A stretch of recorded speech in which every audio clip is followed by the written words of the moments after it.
அவர் முதல் முறையாக leader of opposition ஆனதுக்கு பிறகு ராகுல் காந்தி நாடாளுமன்றத்தில் மணிப்பூர் இஷ்யூவை பற்றி பேசிட்டு மணிப்பூருக்கு போகிறாரு. மணிப்பூருக்கு போனதுக்கப்புறம் அங்கேருந்து அசாமுக்கு போகிறாரு. அசாம் ஃப்ளட்ஸை பார்வையிடுறாரு. அசாம் முடிச்சுட்டு அவர் ராய்பரேலி அவருடைய தொகுதிக்கு போகிறாரு. அதுக்கப்புறம் அங்கிருந்து ஹாத்ரஸ்க்கு போகிறாரு. அதுக்கப்புறம் இந்த லோக்கோ பைலட்ஸுடைய இஷ்யூஸ்லாம், இந்த அடுத்தடுத்து நடக்கக்கூடிய இந்த ட்ரெயின் ஆக்சிடென்ட்ஸ், இது சம்மந்தமாலாம் அந்த லோக்கோ பைலட்ஸ் மத்தியில் ஒரு பெரிய கொந்தளிப்பு அப்படின்றது ஏற்படுத்திருக்கு. அந்த லோக்கோ பைலட்ஸை போய் சந்திக்கிறாரு. அதுக்கப்புறம் அவருடைய தொடர் நடவடிக்கைகள் பார்த்தீங்கன்னா ரொம்பவே ஆக்டிவ் ஆகிட்டாரு.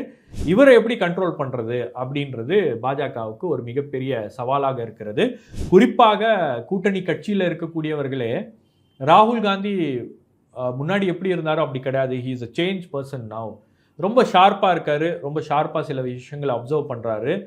ஆகவே இந்த முறை ராகுல் காந்தியை பாஜக கண்ட்ரோல் பண்ணுறதுல ஒரு பெரிய சிரமம் அப்படின்றது இருக்கும்.